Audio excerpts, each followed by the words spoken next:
여러분 안녕하십니까? 수요일 아침 뉴스 퍼레이드 홍병준입니다. 법원이 내란 가담 혐의를 받는 박성재 전 법무장관의 구속영장을 기각했습니다. 구속 타당성에 대한 소명이 부족하다는 건데 특검의 향후 수사에 차질이 생길 수 있다는 관측이 나옵니다. 최수용 기자입니다. 구속을 면한 박성재 전 법무부 장관이 구치소를 나옵니다. 영장을 기각한 법원에 감사하고 특검엔 무리한 수사라고 지적했습니다. 특검의 영장은 지나친 억측과 논리 비약으로 잘못된 자료를 근거로 한 무리한 청구였다고 생각합니다. 조은석 내란 특별검사팀은 9일 내란 중요임무 종사와 직권남용 권리행사 방해 혐의로 박 전 장관 구속영장을 청구했습니다. 박 전 장관은 윤석열 전 대통령의 비상계엄 선포 이후 법무부 간부에게 합동수사본부 검사 파견 검토를 지시하고 구치소에 체포자 수용 공간이 있는지 확인하도록 지시한 혐의를 받습니다.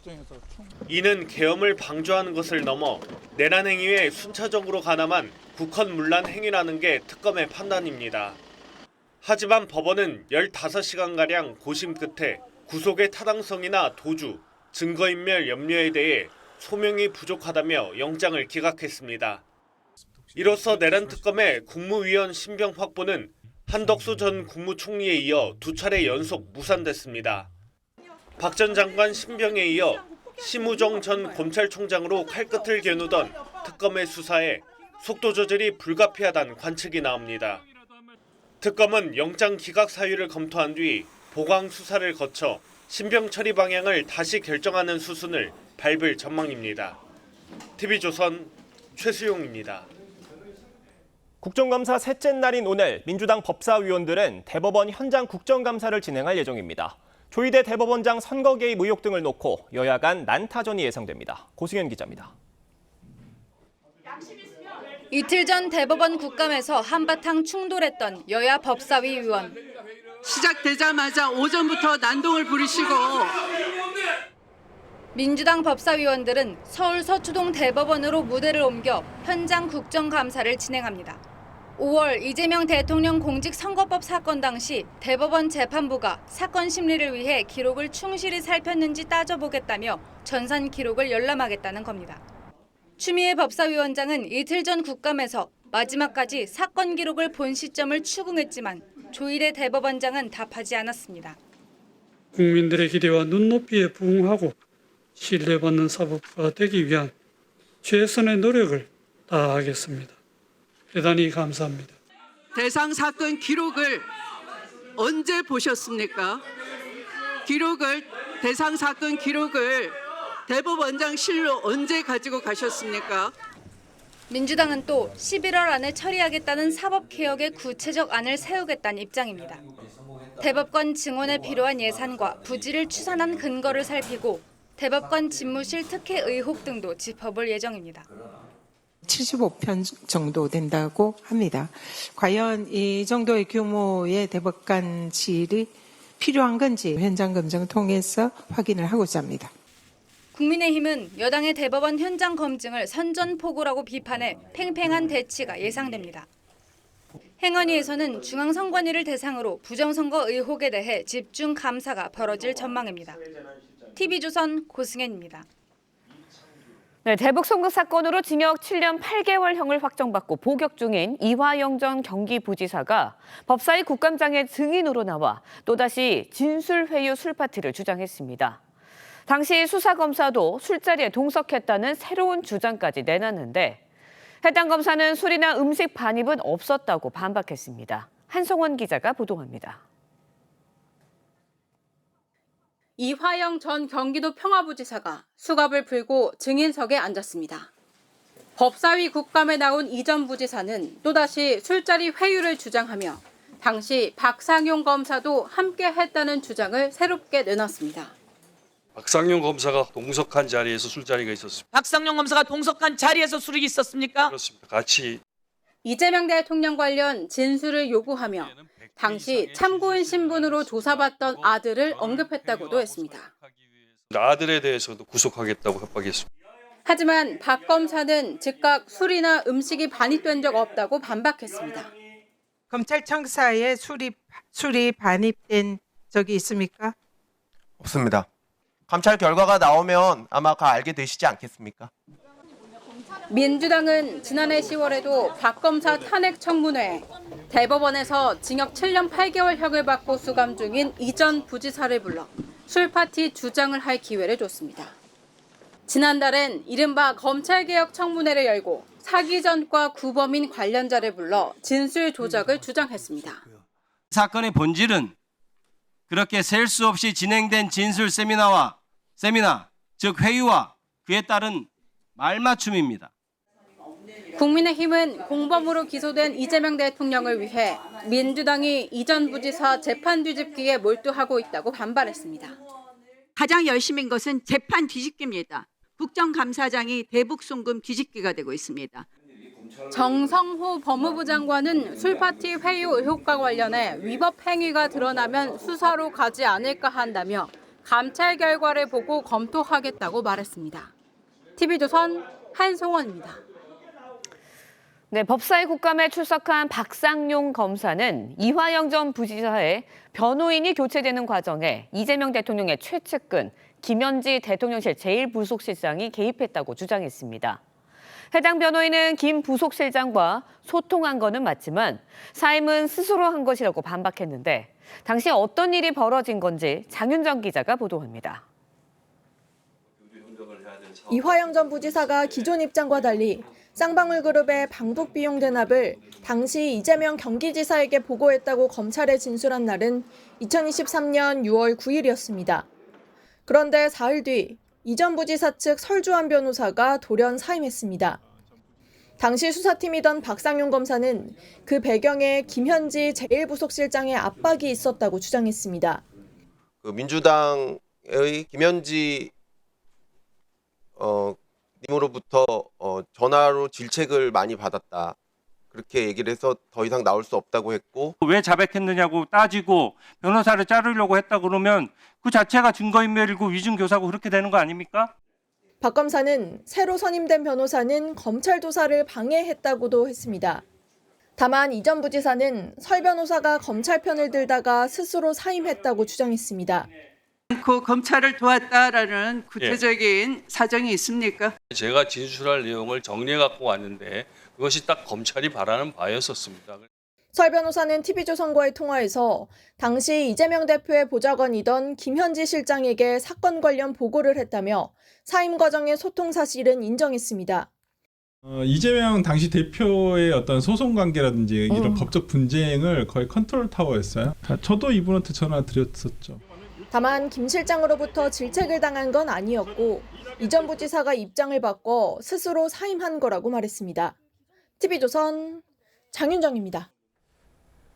통일부 국정감사에선 이른바 두 국가론이 논란이 됐습니다. 정동영 장관은 평화적 두 국가론이 정부 입장으로 확정될 거라고 말한 데 이어서 이재명 대통령은 북한을 주적이라고 생각하지 않을 것이라고도 했습니다. 앞서 정부 내 다른 외교안보 수장들이 밝혔던 견해와 배치되는 내용입니다. 신경희 기자입니다. 정동영 통일부 장관의 발언은 남북관계에 있어 두 국가론을 계속 주장할 것이냐는 야당 질의에 답하는 과정에서 나왔습니다. 평화적 두 국가가 될 때 평화 공존이 가능합니다. 정부의 입장으로 저는 확정될 거라고 생각합니다. 앞서 위성락 대통령실 안보실장과 조연 외교부 장관이 정부 차원에서 두 국가론은 인정하지 않는다고 말했던 것과 배치됩니다. 남북이 통일을 지향하는 과정에 있는 특수 상황임을 이라는 것이 저희 정부 입장입니다. 정 장관은 이 대통령이 북한을 주적이 아니라고 생각하는 것으로 보고 있다는 취지의 말도 했는데 이 역시 북한이 주적이라고 한 안규백 국방장관 발언과 다릅니다. 정부 내 이른바 자주파와 동맹파의 주장에 혼선이 있다는 지적에 정 장관은 모두가 자주적 동맹파라고 반박했습니다. 자주가 없는 동맹은 줏대가 없는 것이죠. 정 장관의 두 국가 주장에 야당은 위헌적이라고 비판했습니다. 헌법에 의하면 이 장관님께서 주장하시는 평화적인 두 국가론과 정면으로 배치되는 그런 것 아니겠습니까? 통일부는 개성공단 재추진을 위해 평화협력 지구추진단을 복원하는 내용이 담긴 조직 개편안도 발표했습니다. 북한이 적대적 두 국가를 선언한 상황에서 개성공단 복원에 합의할 가능성이 낮은 데다 실제 추진하더라도 UN 안보리 대북 제재 결의 위반 소지가 있다는 지적이 나옵니다. TV조선 신경입니다.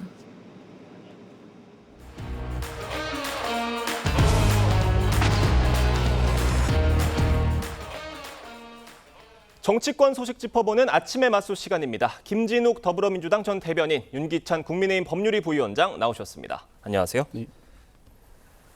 국정감사 이틀째인 어제 법사위에선 쌍방울 대북송금 사건 관련 공방이 벌어졌습니다. 이 대통령의 측근인 이화영 전 부지사의 변호인 교체 과정에 김현지 실장이 개입했었다는 주장이 제기됐는데 관련 얘기 들어보겠습니다.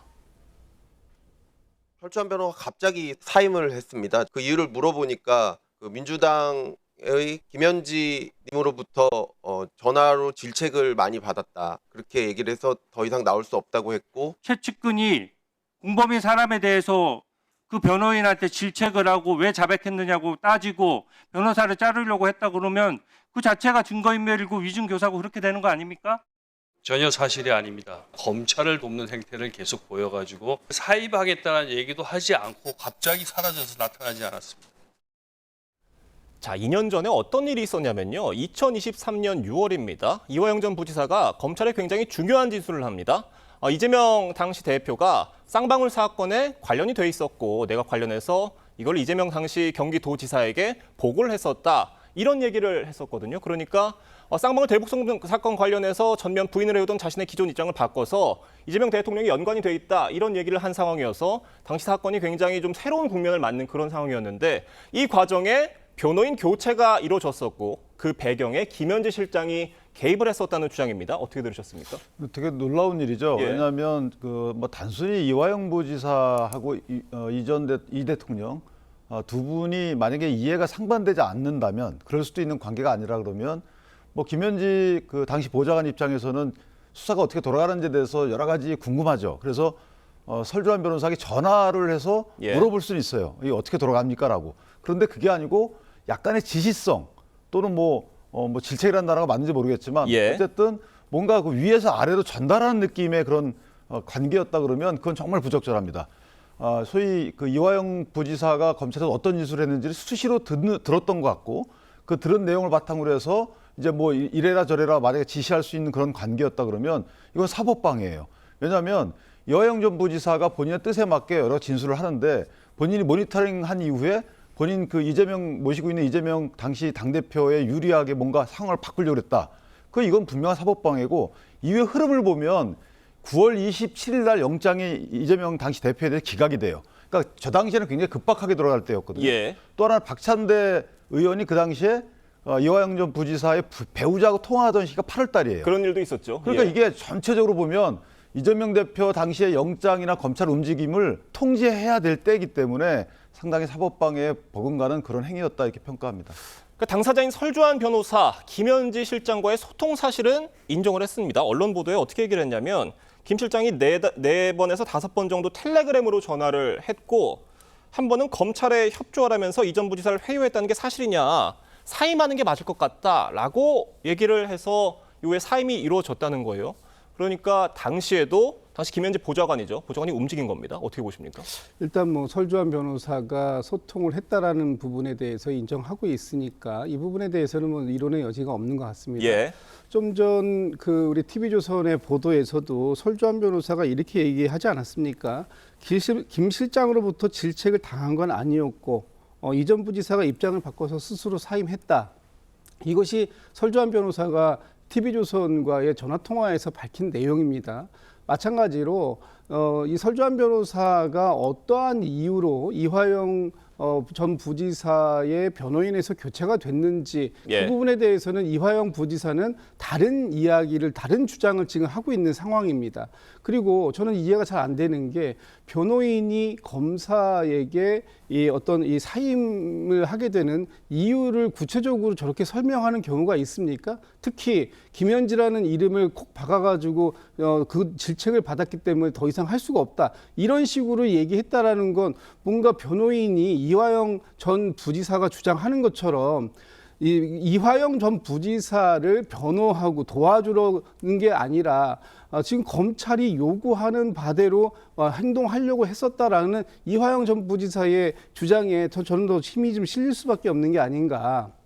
그리고 지금 이화영 전 부지사가 이야기하고 있는 여러 가지 그 상황들이 있는데 당시에 왜 본인이 진술을 바꿀 수밖에 없었는가, 왜 진술이 바뀌었는가라는 부분에 있어서 여러 가지 검찰로부터 회유의 정황이라든가 이런 부분들도 지금 주장을 같이 하고 있기 때문에 이화영 전 부지사의 입장도 들어볼 필요가 있겠다는 생각되고요. 다만 한 가지, 김현지 당시 보좌관과 설주환 변호사가 소통을 한 부분에 대해서 설주환 변호사는 당시 당의 법률위 부위원장이었습니다. 그렇다면 지금의 현재 상황이 어떤 방식으로 지금 진행이 되고 있다 정도에 대해서는 서로 의견을 좀 나눌 수 있었던 부분은 있지 않았었을까라고 생각하는 것이지, 그것이 마치 김현지 전 보좌관이 당시에 모든 이 상황들을, 사법적인 부분들을 컨트롤하고 그에 의해서 뭐 변호인을 사임해라 말아라고 직접적으로 관여할 위치에 있었는가 하는 부분에 있어서는 좀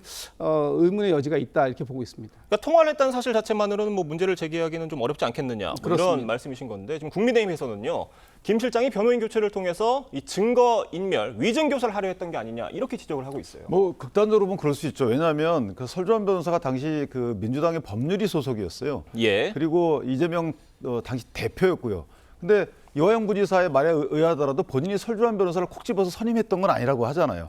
어떻게 아름아름해서 왔다라는 것은, 저희가 극단적으로 보면 설주환 변호사는 이화영 부지사의 이익을 위해서 가서 변호 활동을 강하게 했던 것 같지는 않아요. 오히려 검찰이 아니고 민주당 그러니까 이재명 당대표를 위해서 약간의 어떤 뭐 감시 비슷한 이런 역할도 있지 않았을까, 그거를 기대했던 것 같아요. 김현지 실장 등은. 추정이십니다. 추정입니다. 그런데 문제는 뭐냐면 변호인은 그렇게 할 수가 없어요. 그러니까 설주환 변호사 입장에서 보면 변호사의 윤리 차원에서 이화영 부지사를 위해서 변호할 수밖에 없었던 거고, 그런 것들이 민주당 입장에서 마음에 안 들었을 수도 있죠. 아마 그런 것들은 이제 추정이지만 어쨌든 그런 과정에서 설주환 변호사가 사임하게 됐고, 다만 이화영 부지사가 설주환 변호사를 해임 내지 설주환 변호사가 검찰을 위해서 일했다, 이렇게 보기 어려운 이유가 그 다음에도 법정에서 유사한 일이 또 벌어져요. 이게 9월 달에 법정에서 이화영 부지사의 배우자가 당시 법무법인 해광의 변호사를 사임서를 내요. 그런데 이화영 부지사가 내 뜻이 아니라 그럽니다. 그러니까 이때까지만 해도 이화영 부지사는 민주당의 뜻대로 움직이지 않고 아마 반항했던 것 같아요. 그러다가 나중에 이제 그 배우자와 또 여러 뭐 박찬대 의원과 통화한 내용들이 알려지면서 저희가 그걸 접한 내용의 토대로 보면, 나중에 보면 반항심을 잃고 어떻게 보면 순순히 이제 승복했다. 그 이후에 이제 다시 본인이 검찰했던 내용들을 바꾸잖아요. 자, 이런 전체적인 내용을 보면 이게 바로 증거인멸 아닌가. 그래서 이 시도가 처음부터 김현지 씨로부터 시작이 됐던 게 아닌가라는 우리 국민의힘의 문제 제기는 일단 법제사법위원회도 들여다봐야 되는 부분이고, 좀 불러서 물어봐야 되겠죠, 그 부분은. 네, 그러니까 2년 전 법정 내 어떤 부부싸움 비슷한 상황이 벌어진 지점까지 짚어주신 겁니다. 그러니까 이화영 전 부지사가 변호인 사임을 하는 과정에서, 해임 과정에서 자신의 의견이 아니라고 얘기를 하니까 이화영 전 부지사의 부인이 법정에서 뭐 정신 차려라라는 얘기를 하면서 어떤 그런 좀 혼란스러운 상황도 벌어졌었는데, 이 사건 전후로 변호인들이 일부 사임을 하는 과정이 있었고, 그 사건의 기저에 김현지 실장이 있었다. 그 주장에 대해서 저희가 지금 얘기를 하고 있습니다. 자, 민주당은요, 이화영 전 부지사가 제기한 검찰 술자리 회유 의혹을 집중 추궁했습니다. 관련 얘기 들어보겠습니다. 술도 박상용 검사 허락하에 들어갔습니까? 박상용 검사가 동석한 자리에서 술자리가 있었습니다. 아들에 대해서도 구속하겠다고 협박했습니다. 지금 저 뒤에 있는 박상용 검사가 저를 회유하는 공간을 만들기 위해서 교도관들을 교모하게 따돌리고 독립된 공간에서 검찰청사에 술이 반입된 적이 있습니까? 없습니다. 쌍방울 관계자가 음식조차 반입한 사실이 일체 없습니까? 제가 아는 한 없습니다. 박상용 검사도 어제 물러서지 않았는데, 민주당에서는 이 술자리 회유 의혹을 어제 국정감사에서 또다시 제기를 했습니다. 의도를 저희가 뭐라고 봐야 되겠습니까? 의혹을 제기한 것이 아니고 지금 이화영 전 부지사가 본인이 그런 경험을 한 사실이 있다라는 것을 지금 주장한 것이고요. 지금 이 부분에 대해서는 그 당시에 그 이화영 전 부지사를 개호했던 교도관들도 비슷한 증언을 지금 하고 있습니다. 그것 때문에 서울고검에서 지금 감찰을 하고 있는 거 아닙니까? 이 감찰의 결과를 좀 볼 필요는 있을 것 같긴 한데 어쨌든 지금 이화영 전 부지사가 좀 전에도 얘기를 했습니다만 부인을 만나게 해주겠다, 아들을 구속시키겠다 이런 식의 강압 수사를 하는 그리고 회유하는 끊임없이 회유했다라는 부분이 있었고 그 회유의 일부분이 박상용 검사 등이 같이 자리에 있는 상태에서 외부의 음식이 반입되어 들어왔고 그 외부의 음식 중에는 뭐 연어도 있었다라는 것이고 연어 초밥도 있었다라고 이런 것인데 그 자리에 술도 있었다라는 부분을 다시 한번 확인을 한 겁니다. 그동안 뭐라고 했습니까? 외부의 음식을 먹은 적이 없었다라고 했습니다만 지금 외부의 음식이 반입이 되었고 그것을 함께 식사했다라는 것까지는 다시 인정하고 있는 분위기 아닙니까? 그렇다면 뭔가 진술이 계속해서 바뀌는 부분, 이 부분은 이화영 전 지사의 그 진술이 바뀌는 것이 아니라 지금 검찰이 그동안 해왔던 주장의 진술이 바뀌고 있는 것이다. 이런 부분들까지 감안해서 볼 필요가 있을 것 같습니다. 자, 박상용 검사는 다만 감찰 결과를 보시면 되는 거 아니냐라는 자신감 있는 태도를 좀 보였는데 국민의힘에서는 민주당이 이 대통령을 위해서 이 전 부지사의 재판 뒤집기에 몰두하고 있다 이런 비판까지 나왔어요. 그러니까 지금 이제 가장 큰 현안은 양평 공무원의 그 사망이잖아요. 그럼 양평 공무원은 특검 조사받다가 구체적인 내용을 유서 등 메모 등 작성해 놓고 사망을 했어요. 그럼 법제사법위원회에서 아니 연어 사줬다고 회유했다는 정도 갖고 저렇게 뭐 이전에 해당 검사의 탄핵 청문회에서도 또 다뤘고 또 다루고 또 다루잖아요. 몇 차례 다루고 있는데 그걸 불러다 다뤄야죠. 왜 특검 불러다 안 다룹니까? 지금 국민이 사망한 사건에 대해서는 나 몰라라 하고 지금 이렇게 본인들의 어떤 정치적인 계획에 따른 차곡차곡 지나가는 여기에 대해서는 온갖 심혈을 기울이고 국회의원이 할 일은 아닌 것 같고요. 또 하나는 만약에 지금 저런 공방이 의미 있을 수는 있죠. 술이 반입되고 한 것은 직무윤리상 또는 뭐 교정윤리상 이거는 당연히 파헤쳐야 됩니다. 근데 그거하고 증거 능력하고는 달라요. 법원에서 이미 1, 2, 3심을 통해서 저 부분이 만약에 저것 때문에 회유 내지 압박을 받아가 진술을 바꿨다라고 하면 증거 능력을 인정하지 않아요. 근데 전부 다 증거 능력을 인정했다는 것은 본인들이 원하는 바와 같이 재심까지 갈 사유도 아니고 그렇다면 직무윤리 차원에서 그간의 법무부의 감찰을 지켜보고 나서 그다음에 진행하면 될 일을 저렇게 꾸준히 하고 있어요. 자, 또 하나는 지금 뭐 부인을 만나게 해주겠다 뭐 이렇게 협박했다고 하는데 이화영 부지사가 접견 금지된 적이 없어요. 그러니까 제가 수치는 정확히 기억 못하지만 그 당시에 뭐 거의 100회인가요? 변호인 접견이 있었고 그다음에 면회도 뭐 수십 차례 있었다고 그렇게 하고 있었거든요. 그런데 독방에 갇혀서 본인들 심리가 뭐 불안한 상황에서 진술했다. 온갖 것들 다 갖다 붙이는 거예요. 저렇게 할 시간에 양평 공무원 관련된 사건 관련돼서 특검을 불러다가 거기서 좀 추궁하고 뭔가 국민을 위해서 일을 했으면 좋겠다라는 생각을 합니다.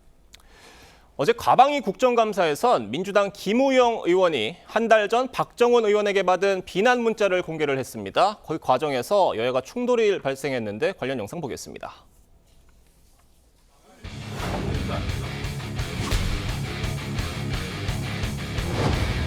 에휴 이 짜지라 이걸 보낸 사람이 누굽니까? 박정훈입니다. 사적 보복을 하는 저런 사람이 오늘 김일성 추종 세력에 의해서 대통령실이 연계되었다라는 허위 사실을 발표를 했어요. 기본 소양조차도 어긋난 사람입니다. 개인정보 제가 나오라고 개인정보에 이렇게 막 에휴, 정해야겠습니다. 바로 곧장 이 찌질한 이렇게 답장이 왔어요 저한테. 근데 아까 보니까 자기가 보낸 욕설 문자는 지웠습니다.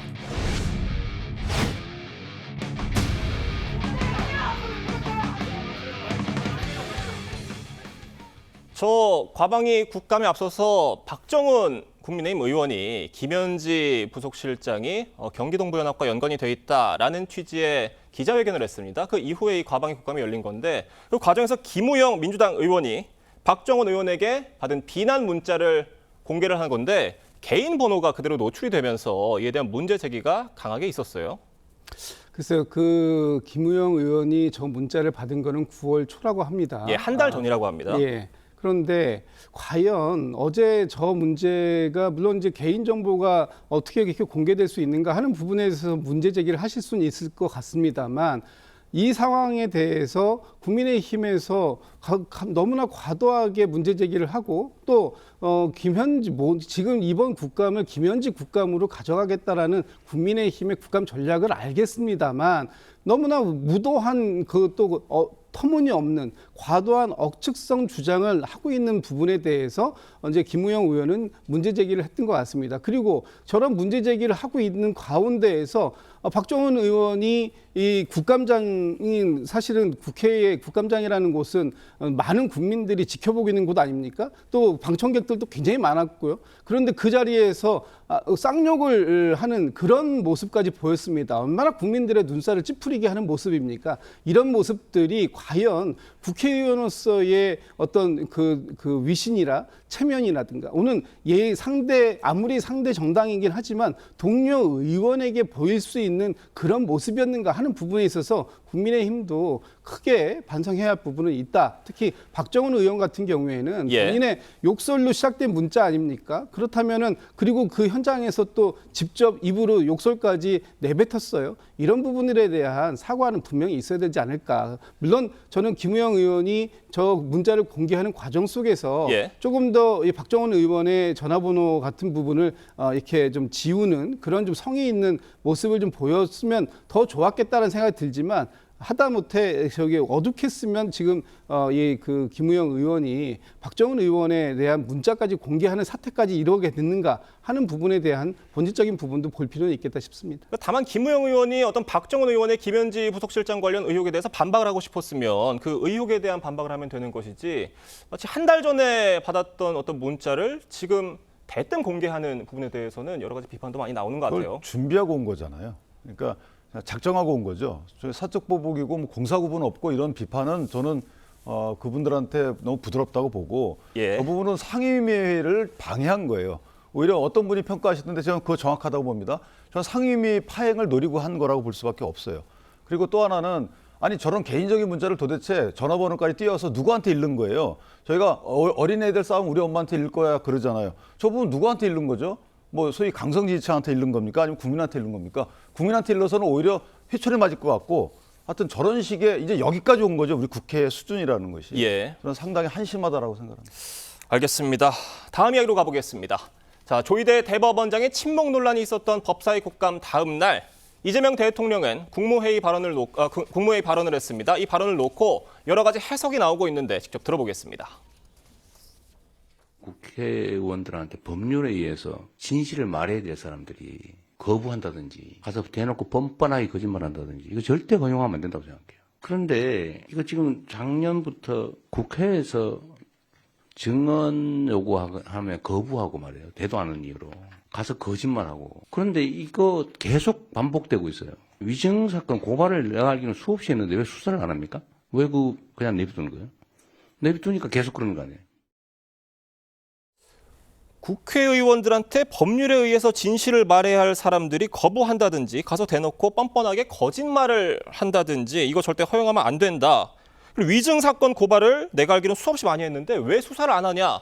이런 말을 했습니다. 이거 누구를 겨냥하는 거라고 보십니까? 상당히 중대한 문제가 있다고 보는데 대통령의 저 말씀은 첫 번째는 거짓말인지 아닌지는 재판을 통해서 확정되기 전까지는 아무도 몰라요. 근데 저 누구 말은 거짓말이라고 본인이 지금 생각하고 계시다는 뜻을 보인 거잖아요. 아니 그리고 수사기관이 하는지 안 하는지 어떻게 합니까? 그 민주당 의원들이나 지금 이 대통령의 사건마저도 2년 7개월이 걸렸잖아요. 지금도 아직도 계속 중에 있습니다. 이렇게 오래 걸리는 것도 있어요. 그런데 지금 위증 사건 관련 수사가 늦어진다고 해서 수사 안 한다 이렇게 질책하는 것은 뭐 결론을 내놓는다는 것뿐이 안 되잖아요. 그리고 이미 거짓말을 했다. 왜 수사 안 하냐? 이게 통과 의례다. 이런 오해를 줄 수가 있는 거고 또 하나는 만약에 현재 조희대 대법원장의 증언 거부 이게 현안인 상황에 저런 말씀하시게 되면 일단 조희대 대법원장을 겨냥한 말씀이라고 오해의 소지가 있고 또 하나는 그렇다면 더 문제가 지금 재판 계속 중인 이 대통령께서 관련 사건을 언급하면 그러면 이해 충돌이 생기는 거예요. 그래서 저 부분은 상당히 조심했어야 되시는 게 아닌가라는 생각을 합니다. 그러니까 왜 수사를 안 합니까? 이 발언 굉장히 큰 오해를 날 수 있다는 지적이에요. 지금 대통령께서 특정인을 겨냥하셨다 이렇게 저는 보진 않습니다. 어제 같은 경우에 많은 국민들께서 한덕수 전 국무총리의 지난 12.3 비상계엄 내란의 밤, 소위 내란의 밤의 그 국무회의 CCTV가 공개되면서 그 과정들 속에서 지난 12.3 비상계엄 이후로 한덕수, 최상목 등 당시에 이 비상계엄에 참여했었던 국무회의에 참여했었던 많은 이 정부 인사들이 국민들을 정말 속여왔던 그런 광경들을 보지 않았습니까? 그분들 국회에 나와가지고 다 본인들은 대통령을 말렸다고 얘기했고 그런 과정들 속에서 아무것도 지시받은 것도 없고 뭘 받은 것도 없다고 했습니다만 CCTV가 거짓말을 했습니까? 아닙니다. CCTV에 보면 그분들이 적극적으로 그 내란에 가담했다라는 하는 정황들이 보여지고 있는 거예요. 이런 상황들 속에서 국회에서 아무리 증언감정법에 의해서 선서를 하고 증언을 했다고 하더라도 그분들이 지금 저렇게 버젓이 그 거짓말을 한 상황들을 누가 아무도 얘기를 못하고 있는 이 상황, 다 얼마나 답답해합니까? 국민들께서. 저는 그런 부분들을 지적해서 말씀하신 거라고 보고 조희대 대법원장님께 한 말씀 드리면 조희대 대법원장님은 이번에 증언에 대한 선서를 하지도 않으셨습니다. 그냥 국회의원들의 질문을 그냥 듣고만 계셨어요. 오늘 그 국회에서 법사위에서 대법원에 대한 현장 검증을 가신다고 하는데 오늘만큼은 국민들이 정말로 궁금해하는 부분에 대해서 정말 사실적으로 진실에 가까운 그 진실에 대한 부분을 말씀해 주셔야 될 것이다. 그것이 지금 사법부의 무너진 신뢰를 바로 세우는 첫걸음이 될 것이다. 이런 말씀드립니다. 제가 짧게만 말씀드리면 이 대통령의 저 말씀은 공이 다 적용돼야 되는데 특히나 지난 청문 과정에서 저희가 봤던 인사청문 대상자들의 국회에서 진술 이 부분도 상당히 진실에 기반해야 되는데 그 부분 관련돼서 대통령 당부가 있어야 되겠다 이렇게 생각합니다. 알겠습니다. 어제 이재명 대통령의 국무회의 발언을 놓고 여러 가지 해석이 나오고 있는데 이 부분 짚어봤습니다. 오늘 두 분 말씀은 여기까지 듣겠습니다. 감사합니다. 이재명 대통령이 세관 마약 수사 외압 의혹을 수사하는 검경 합동수사팀에 백혜룡 경정을 투입하라고 지시했죠. 그런데 검경 합동수사팀을 이끌고 있는 임은정 동부지검장이 이 지시를 비판하는 입장문을 발표했습니다. 고발인인 백경정이 수사에 참여하면 공정성 논란이 일 거란 이유를 들었습니다. 주원진 기자입니다. 임은정 검사장이 이끄는 서울 동부지검이 공개 입장문을 냈습니다. 세관 마약 수사 외압 은폐 의혹과 관련해 백혜룡 경정이 본인이 고발한 사건을 셀프 수사하도록 하는 것은 수사의 공정성 논란을 야기하는 등 문제의 소지가 있다고 밝혔습니다. 이재명 대통령이 백경정을 검경 합동수사팀에 합류시키라고 지시한 지 이틀 만에 이를 비판하는 입장문을 낸 겁니다. 또 수사팀 교체 조정은 아무 이유가 없고 방대한 수사가 진행된 만큼 합동수사팀장을 교체할 수도 없는 상황이라고 했습니다. 임지검장은 4시간 뒤 SNS에 인사지휘 수용 의사를 밝히며 한 발 물러섰지만 수사의 공정성 우려에 대해서는 입장을 고수했습니다. 인사 반발로 비춰지는 것을 차단하려는 것으로 보입니다. 경찰청은 한 달간 백경정을 세관 마약수사팀에 파견 명령을 내렸는데 동부지검은 백경정에게 별도 수사팀을 맡기는 방안을 검토 중입니다.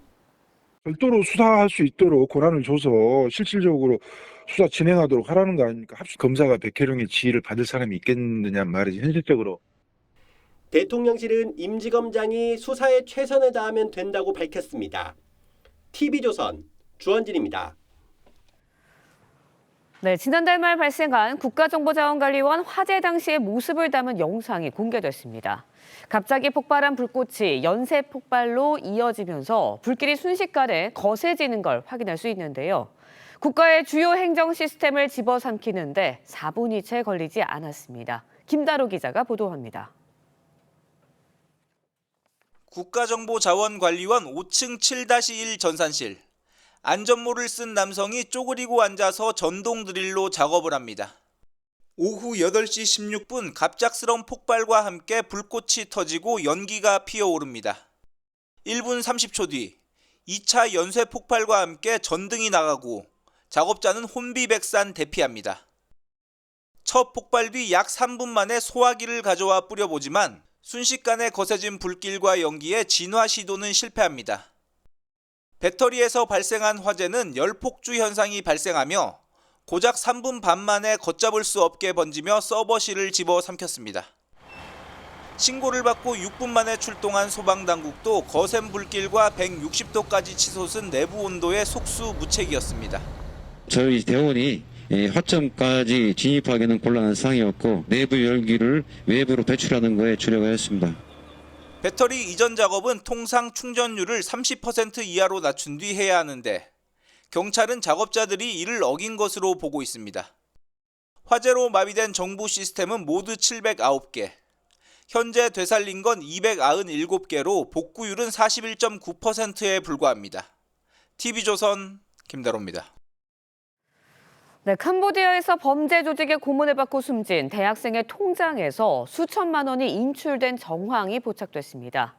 경찰은 이 계좌가 보이스피싱 등의 범죄 자금 세탁에 이용된 것으로 보고 있는데 한국인 명의 통장 하나가 2천만 원 선에 거래된다는 현직 교민의 증언도 나왔습니다. 구자형 기자가 보도합니다.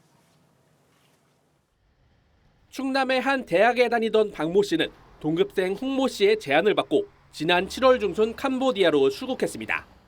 홍 씨는 현지에 가면 통장을 거액에 팔 수 있다는 말을 전한 것으로 알려졌습니다.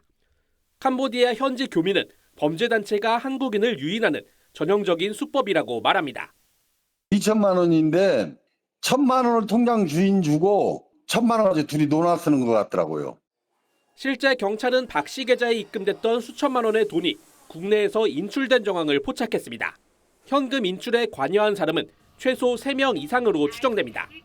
경찰은 이들이 박 씨 계좌를 대포 통장으로 이용하면서 범죄 자금을 세탁한 것으로 보고 있습니다.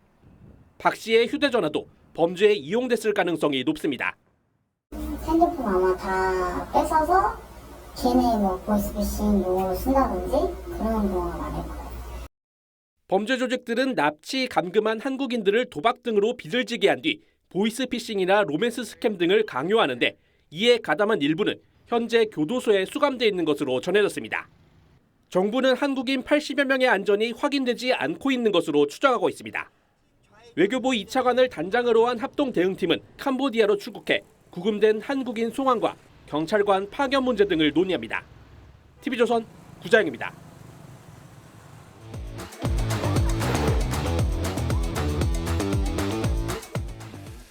화제가 된 사건 사고 소식 짚어보는 아침의 이슈 시간입니다. 네, 강전의 변호사 양태정 변호사와 함께 자세한 이야기 나눠보도록 하겠습니다. 안녕하십니까? 안녕하세요. 김건희 특검팀의 조사를 받은 후 사망한 경기도 양평군 공무원이 허위 진술을 했다는 변호인 측 주장이 나왔습니다. 관련 내용 듣고 이어가겠습니다. 다른 분의 진술 내용을 그대로 따다가 예라고 답변을 아예 타자해놓고 요구를 했다고 합니다. 또 하나 진술은 군수가 시행사 서류가 오면 그대로 해주라. 군수가 지시했는가? 이렇게 묻는 질문에 예라고 답변이 돼 있다고 그렇게 그분이 말씀하셨습니다. 그러니까 숨진 공무원이 말하지도 않은 내용이 신문 조서에 담겨 있었다는 주장인 건데 특검의 강압 수사 의혹이 재차 지금 제기가 되고 있는 상황입니다. 그러니까 특검팀을 직권남용 등 혐의로 고발하겠다고 밝혔어요. 그렇죠. 돌아가신 분의 메모를 보면은 특검 측에서 강압적으로 수사를 했었던 것이 아닌가라는 의심이 굉장히 강하게 듭니다. 네. 심야 조사에 있어서도 임의로 동의를 했는지 여부도 지금 문제가 되고 있는데요. 어쨌든 조사를 하는 과정에 있어서 본인이 부인을 했을 때 계속적으로 같은 질문했던 것이 아닌가. 예. 그래서 오전 10시부터 새벽 1시까지 15시간에 걸쳐서 조사한 것이 아닌가라는 그런 의문들이 있는 상황입니다. 근데 지금 이제 박경호 변호사 같은 경우에는 이 조사에 동석하지는 않았었던 것으로 보이는데 예. 그 이후에 지금 돌아가신 분과 상담을 하는 과정에서 본인이 조사를 받을 때 이미 다른 사람들의 진술에 밑에 네라는 답변이 있는 상태로 그렇게 본인이 조사를 받았다라고 이야기하고 있는 것이죠. 예. 다만 여기에 대해서는 진술 조서를 확인을 해야 될 것으로 보입니다. 네. 반면 이제 특검 측에서는 조사 과정에서 광합이나 회유 없었다라는 입장입니다. 앞서서 짚어주셨지만 심야 불법 조사 의혹에 대해서도 양측의 입장이 굉장히 다르거든요. 이렇다 보니까 조사하는 과정을 CCTV나 이런 데서 녹화를 좀 해놨으면 좀 규명하는데 좋지 않았을까라는 생각이 드는데 어떻습니까? 그러니까 원칙적으로 이제 조사 과정을 이제 영상 녹화를 의무적으로 해야 되는 이제 공직선거법 사건 같은 것은 그렇지만, 근데 예. 이런 일반적인 사건 같은 경우에는 그 조사를 받는 피의자나 참고인의 동의가 있어야지만 녹화가 가능합니다. 근데 이제 아마 녹화에 동의를 하지 않았기 때문에 이제 그 녹화되지 않고 진술한 걸로 보이고요. 예. 안타까운 점은 이제 당시에 이제 동석했던 변호인이 있었으면 이런 식의 뭐 인권 침해 의혹이라든가 뭐 이렇게 강압 수사 같은 거에 대한 논란이 없었을 텐데 그런 것이 없어서 결국은 지금 나와 있는 것은 당시 수사에 참여한 이제 수사관 그리고 검사나 그리고 이제 진술 조서만을 놓고 강압이 있었는지를 판단해야 되기 때문에 사실 뭐 그 규명하는 데 시간이 좀 더 걸릴 걸로 예상됩니다. 자, 특검팀에서는 숨진 공무원의 변호인 측이 강압 조사 여부 확인을 위해 신청한 신문 조서 열람을 이 신청학과 관련해서 검토가 필요하다 이렇게 밝혔는데 그러니까 변호사가 맞는, 그러니까 변호사로 볼 수가 있는지 이 부분을 좀 들여다보겠다는 건데 이게 왜 이렇게 되는 겁니까? 그렇죠. 지금 참고인으로 조사를 받고 있었는데 이제 돌아가시기 전에 선임계는 들어갔던 것으로 보이지만 이게 형사사건 같은 경우에는 당사자가 사망을 하면 그 사람에 대한 부분들은 다 종결이 되는 것이거든요. 이게 민사 같은 경우에는 그 변호인이 뭐 유족들을 대리해서 다른 사건들을 다시 진행을 할 수가 있겠습니다만 형사는 좀 그렇지 않은 부분들이 있습니다. 그렇기 때문에 이미 이분이 돌아가신 상황에서 이 변호인이 이거를 지금 진술 조서를 보겠다라고 신청한 것을 받아줄 수 있는 것인가? 그러니까 위임인 자체가 지금 없다라고 이야기를 하고 있는 거예요. 그럼 만약에 여기에 대해서 뭐 거부 처분 같은 것이 나온다면 다른 방식으로는 유족들께서 정보 공개 청구라든지 이런 것들을 생각할 수도 있을 것 같습니다. 이게 굉장히 좀 초유의 상황이기는 합니다만, 근데 이분이 이제 돌아가신 분의 진술 조서 같은 경우에는 살아생전에 갖고 계셨던 했던 거거든요, 조사를. 그리고 그 이후에 이 변호인의 선임계가 들어간 것이기 때문에 여기에 대해서 안 내어줄 이유는 없지 않느냐라는 생각도 듭니다. 알겠습니다. 저희가 이 소식도 짧게 짚어보겠습니다. 캄보디아에서 고문으로 숨진 대학생 박모 씨의 통장에서 수천만 원이 인출된 것으로 확인이 됐습니다. 이 해당 통장의 입출금 내역, 이걸 통해서 범죄 연루자들 모두 찾아낼 수 있는 겁니까? 모두 찾기는 어려울 것 같아요. 다만 지금 어쨌든 일부라도는 찾을 수 있지 않을까. 그리고 그것을 타고서는 이 조직 전체에 대한 수사는 압박을 할 수 있을 것이라고 생각이 드는데요. 이분께서 돌아가셨지만 이제 한국에 남겨 있었던 통장이 이제 대포 통장이었던 것입니다. 여기에 수천만 원이 인출이 된 상황들을 보았는데 지금 경찰 같은 경우에는 이 금원들이 이미 모두 인출이 되어 있어서 범죄 수익 보전이라든지 이런 거는 지금 상황은 어렵다라고 이야기를 하고 있습니다. 다만 지금까지 확인된 것만 해도 한 3명 정도는 연관이 되어 있다는 것을 확인했다는 거예요. 그러면 이 사람들에 대한 조사가 필요할 것으로 보이고 그리고 그 이후에 다른 사람들의 뭐 통장이라든지 이런 것들도 추가적으로 확인을 하게 된다면 분명히 이 전체적인 조직에 대한 조사에 있어서는 도움이 될 것이다라고 생각합니다. 네, 캄보디아 이제 범죄 조직들 대부분 이제 현장에 가보면 카지노가 있는 대형 리조트를 근거지로 삼고 있다라고 합니다.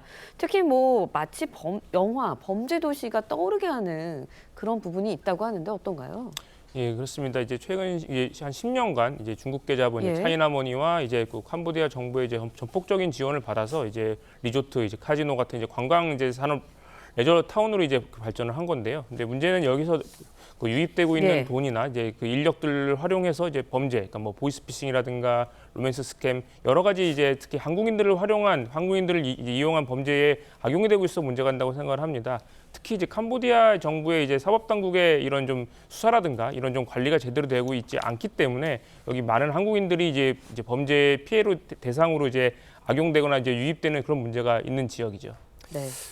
자, 캄보디아에서 납치된 한국인들을 구출해온 현지 선교사의 말 듣고 이야기 이어가겠습니다.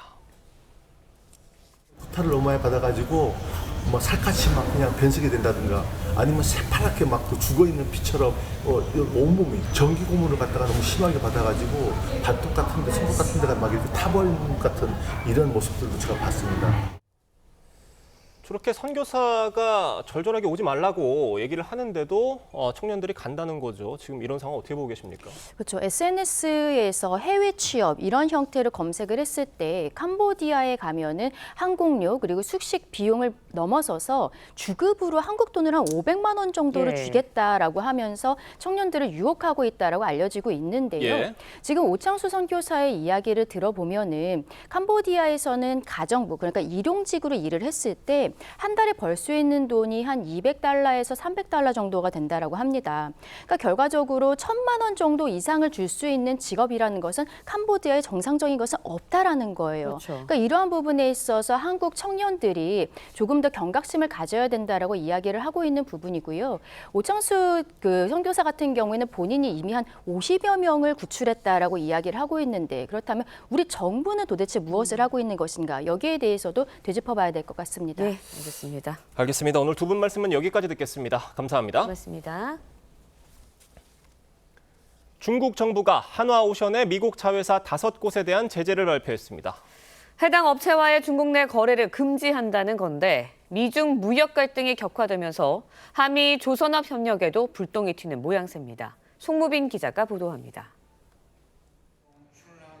한미 조선업 협력의 상징으로 8월 방미한 이재명 대통령도 찾았던 한화오션의 필리조선소.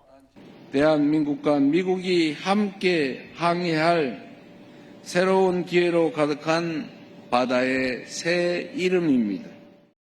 중국 정부가 한화오션을 겨냥한 제재 조치를 발표했습니다. 중국 상무부는 미국이 중국에 취한 해사, 물류, 조선업 관련 조치인 무역법 301조에 반격하기 위해 한화오션의 미국 자회사 5곳에 대한 반격 조치를 공표한다고 밝혔습니다. 제재 대상 업체는 한화시핑과 한화필리조선소, 한화오션 USA 인터내셔널, 한화시핑홀딩스, HS-USA 홀딩스 등 5곳입니다. 중국 상무부는 이들 미국 자회사가 미국 정부의 조사에 협조하고 지지해 중국의 주권과 안보, 이익에 해를 끼쳤다며 중국 내에서 이들 업체와 거래를 금지했습니다. 무역 갈등이 극에 달한 미국과 중국은 해운과 조선업 분야에서도 서로 입항 수수료를 부과하는 등 공세를 주고받아 왔습니다. We met him with something much tougher than what he did to us. Again, because of the tariffs, it's much tougher. 美方持续出台一系列对华限制和制裁措施，严重损害中方利益。 양측 갈등의 불똥이 국내 조선업계로도 튄 셈인데 한화오션은 한미 조선 협력 사업인 마스가의 주축으로 이번 조치로 한미 조선업 협력에도 적잖은 타격이 우려됩니다. TV조선 송무빈입니다. 네, 중국의 히토류 수출 통제로 격화된 미중 간의 무역 갈등이 이번에는 대두 문제로 확대됐습니다. 트럼프 미국 대통령은 중국이 대두 수입을 중단할 경우 다른 교역도 차단할 수 있다고 경고했는데 이달 말 에이펙 정상회담을 앞두고 기싸움에 나섰다는 분석도 나오고 있습니다. 이루라 기자가 보도합니다. 트럼프 미국 대통령이 또다시 중국을 강하게 비판했습니다. 현지 시간 14일 SNS에 중국의 미국산 대두 수입 중단을 경제적으로 적대적인 행위라고 규정하며 이에 대한 대응 조치로 식용유 등 다른 교역 품목에서 중국과의 사업 관계 단절 가능성도 거론했습니다. 중국의 대두 수입 중단으로 핵심 지지층인 미 농가가 타격을 입게 되자 콩을 가공해 식용유를 만들어 재수출하는 중국의 산업 구조를 겨냥해 보복 조치에 나선 것으로 풀이됩니다. I don't think you should be doing business much with. You can do some trade, but you certainly shouldn't be doing beyond that. 미국은 최근 중국의 히토류 수출 통제 강화에 대응해 다음 달부터 중국산 제품에 100% 추가 관세를 부과하겠다고 맞서고 있습니다. 이 같은 대중국 강경 조치는 이달 말 경주 에이펙 회의 정상회동을 앞두고 서로 힘겨루기를 하는 거란 관측이 나옵니다. 전날 미 재무장관은 두 나라 간 상당한 소통이 있었고 이달 말 양국 정상이 한국에서 만날 것이라며 타협 가능성을 내비쳤습니다. 트럼프 대통령도 시진핑 주석과는 좋은 관계이고 미중 관계는 괜찮아질 것이라며 협상의 여지를 남겼습니다. TV조선 이루라입니다. 네, 국제통화기금 IMF가 올해 한국 경제 성장률 전망치를 석 달 전 0.8%에서 0.9%로 소폭 상향 조정했습니다. 내년 성장률은 1.8%로 기존 전망치인 2.0%에 근접할 것으로 예상했습니다. 미국과 유럽, 일본 등은 올해 1%대 성장을, 중국은 4%대 성장을 유지할 것으로 내다봤는데 다만 IMF는 세계 경제가 무역 불확실성과 생산성 둔화 등으로 여전히 여러 위험에 노출돼 있다고 지적했습니다.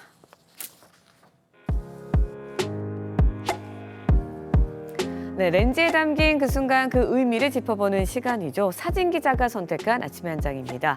오늘은 조선일보 사진부 장면성 기자와 함께합니다. 안녕하세요. 오늘 아침에 볼 사진 어떤 건가요? 미국 캘리포니아에서 열린 호박 페스티벌에서 초대형 호박이 전시 중인 모습입니다. 지난 13일 미국 캘리포니아 하프문베이에서 제53회 호박 페스티벌이 열렸는데요. 진귀한 장면이 펼쳐졌습니다. 사진으로 보시죠. 수많은 사람들이 광장에 모여 사람보다 훨씬 큰 호박을 구경하고 있습니다. 이곳에서는 매년 세계 호박 경연대회가 열리는데요. 가장 무거운 호박이 우승하게 됩니다. 참가자들이 직접 재배해 가져온 호박은 보기에도 어마어마한데요. 적게는 300kg에서 많게는 1톤까지 지게차로 들어 올려야 할 정도로 호박들이 거대한 모습입니다. 네, 호박의 크기가 정말 어마어마한데요. 독특한 축제 어떻게 열리게 된 건가요? 네, 이 축제는 지난 1971년부터 시작됐는데요. 당시 이 지역의 쇠퇴를 막기 위해 특산물인 호박을 이용한 것입니다. 축제가 열리던 첫 해에만 15,000명의 관광객들이 참석할 정도로 큰 인기를 끌었는데요. 그 덕분에 세계 호박의 수도라는 타이틀을 얻으며 지역 발전에 많은 기여를 했습니다. 지난해 준우승에 그친 이 참가자는 이번엔 1톤이 넘는 큰 호박을 가져오면서 올해 우승을 차지했습니다. 네, 지역 특색을 잘 살린 축제가 무척 인상적이네요. 지금까지 아침 현장이었습니다. 또다시 비 소식입니다. 오늘도 우산 챙기셔야겠는데요.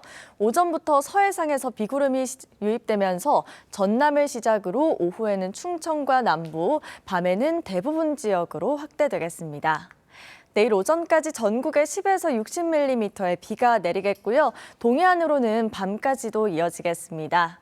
내일 새벽부터 아침 사이 충청 이남으로는 시간당 20mm 안팎의 강한 비가 집중되겠습니다. 오늘 아침 강원과 전남 내륙은 안개가 짙게 껴 있습니다. 잦은 비로 도로가 미끄러운 곳도 많아 출근길 교통안전에 유의해야겠습니다.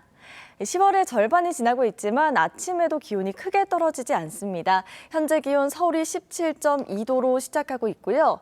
한낮에는 서울이 23도, 부산 25도로 어제보다 온화하겠습니다. 오는 주말에도 전국에 다시 비가 내리겠습니다. 이후 서울의 아침 기온이 8도까지 뚝 떨어지며 쌀쌀해지겠습니다. 오늘의 날씨 박선민입니다. 이상으로 수요일 뉴스 퍼레이드 마칩니다. 네, 저희는 내일 아침 7시 30분에 다시 찾아뵙겠습니다. 시청해주신 여러분 고맙습니다.